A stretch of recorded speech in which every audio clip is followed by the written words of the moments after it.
Olá, amigos colecionadores, pesquisadores, amantes e entusiastas das espadas e das lâminas brasileiras. Tudo bem com vocês? Então estamos de volta com o segundo vídeo sobre o tema lâminas navais, desta vez para tratar do universo das lâminas navais republicanas. Veja só que interessante.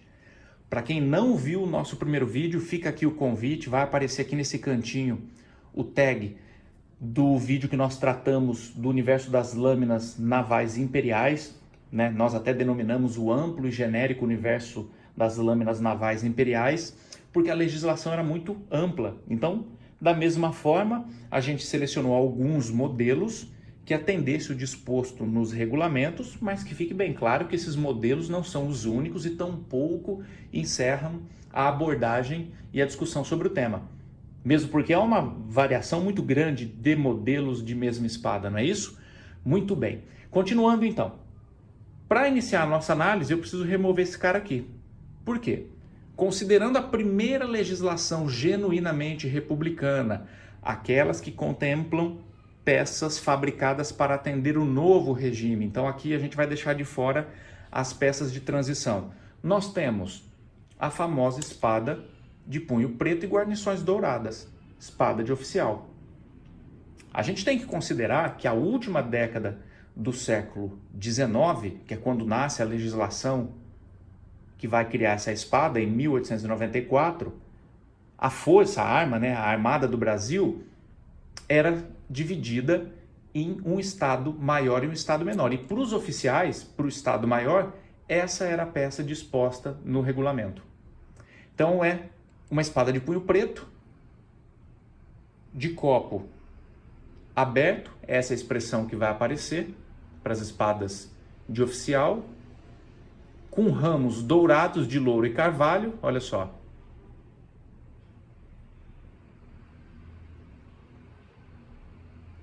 Com guarnições douradas.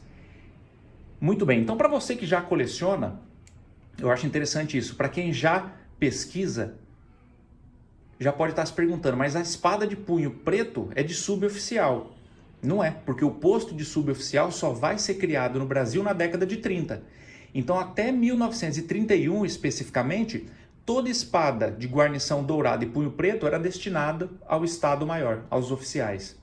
E como é que eu tenho certeza que essa espada aqui, este exemplar, é a de oficial e não a de suboficial? Simplesmente pelos elementos que permitem contextualizá-la historicamente naquele período. Então nós temos aqui a inscrição do fornecedor brasileiro, que é Azevedo Alves de Carvalho. Essa empresa, a Azevedo Alves, já vem desde a época do Império.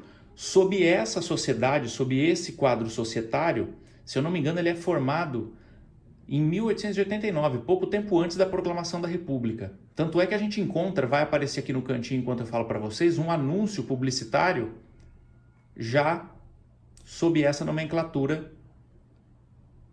Estão vendo que legal? Muito bem, então esse é um dos elementos, uma das evidências. A outra, deixa eu mostrar para vocês aqui, é o fabricante. Então aqui nós temos o elmo medieval. Estão vendo aqui? Da Kirschbaum. Então é uma espada que foi importada. Então veja a qualidade e a riqueza de detalhes.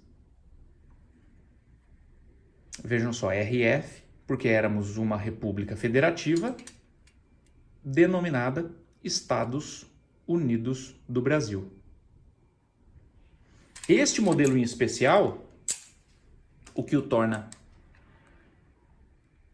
ainda mais especial são os detalhes nas guarnições. Veja só, um canhão ladeado por bandeiras e flâmulas, uma âncora. Aqui nós temos uma luneta ou um monóculo.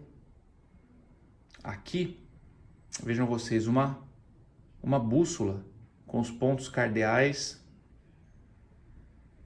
Na ponteira, seguindo o mesmo estilo de decoração, estandartes, um tridente.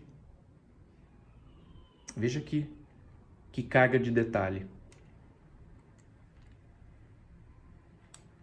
Então aqui uma espada de oficial que contempla o disposto na legislação, na primeira legislação republicana das lâminas. É sempre bacana mostrar, embora seja apenas um detalhe, que ela possui dobradiça. E a dobradiça, ela não é prevista no regulamento. Muito bem, então deixando esse cara aqui de lado, vamos partir para o segundo. Essa daqui é um xodó, sobretudo porque ela esteve em uso até a década de 60, que é a espada de primeiro sargento. Então, para você que desconhecia ou não acreditava, sim, no Brasil o sargento usou espada. E não foi só na Marinha. Na Marinha, especificamente, foi até a década de 60. Então nós temos aqui a famosa espada dos Antigões. Uma espada de meio copo liso, vazado, de metal prateado. Esta daqui, também uma peça que poderia, deixa eu mostrar para vocês aqui, poderia ter sido usada logo nas primeiras décadas da República, porque trata-se de uma Eberle. Então vejo aqui pelo timbre da empresa, Abramo Eberle Companhia, a gente consegue inseri-la nas primeiras décadas da República. E do outro lado, o timbre do exportador Ernesto, alemão, uma peça, uma lâmina também importada. Estados Unidos do Brasil. E o brasão republicano, brasão de armas da República. O interessante é observar que a Eberle importou lâminas alemãs dessa empresa Ernesto. A Ernesto, inclusive, além de ser uma revendedora, ela era representante comercial da Carl Eichhorn. Inclusive há um catálogo, que é esse que vai aparecer para vocês aí em tela, que vai trazer armaria destinada ao mercado latino-americano. Nesse catálogo vai aparecer a marca Ernesto como uma das representantes comerciais da Carl Eichhorn. Olha que interessante. Muito bem, seguindo então na nossa análise, agora eu já posso considerar a espada de cabo branco, a inserção dessa peça aqui. Por quê? Porque a partir de 1930, quando é então criado o posto de suboficial na Marinha, a gente tem que considerar que o posto de suboficial, dentro da hierarquia militar, ele foi colocado entre os oficiais de patente e os sargentos. Muito bem, é nesse contexto... os oficiais de patente e os sargentos. Muito bem, é nesse contexto que surge para os suboficiais a espada de punho preto e é criada a espada de punho branco para os oficiais, um elemento distintor. Então, a partir de 1931 especificamente, nós estávamos sob o governo provisório de Getúlio Vargas. Quando é criado o posto de suboficial, nasce a espada de punho branco e a espada de punho preto passa a ser de uso dos suboficiais. A de sargento se mantém. Então nós tivemos, até a década de 60, esses três modelos em uso. Espada de suboficial, espada de oficial e a espada de sargento.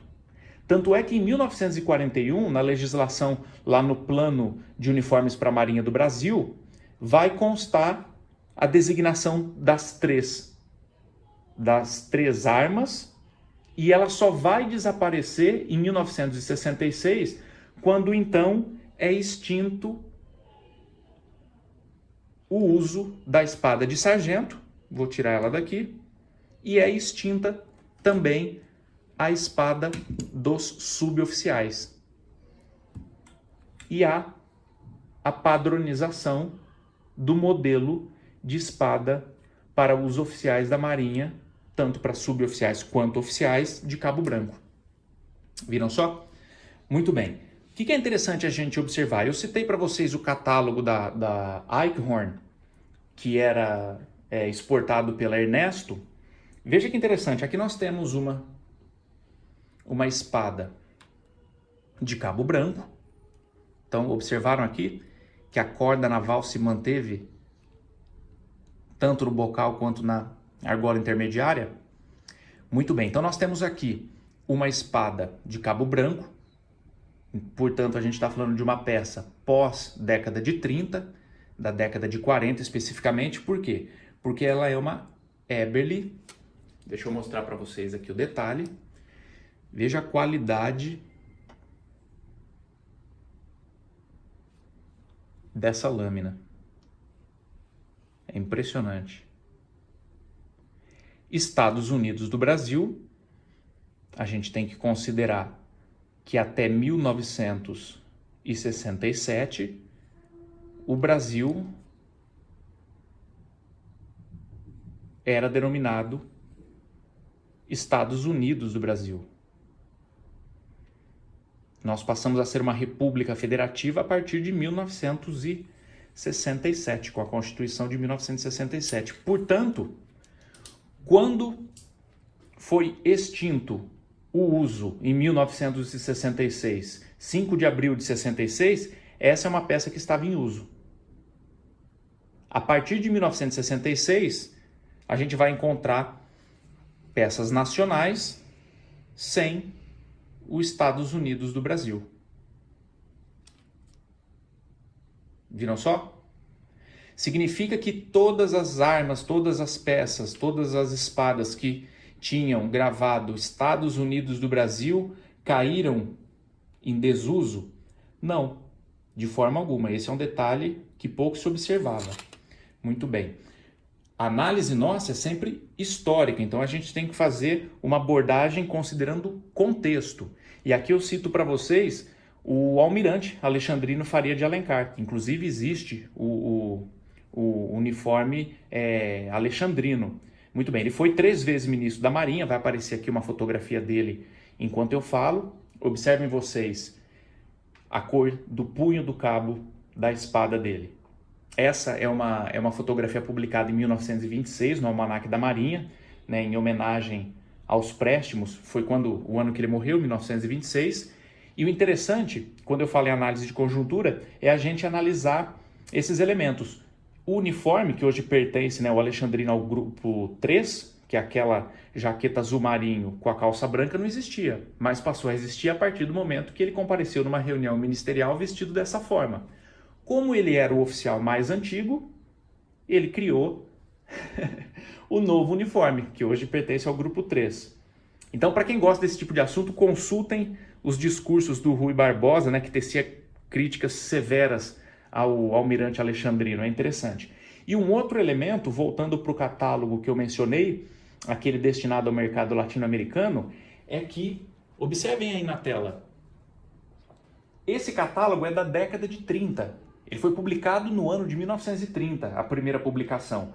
Em 1930, a gente tem que considerar que havia apenas 2 exemplares de espadas para a Marinha, a dos primeiros sargentos e a dos oficiais. Então veja que aí, na prancha do catálogo, vai aparecer a espada de oficial.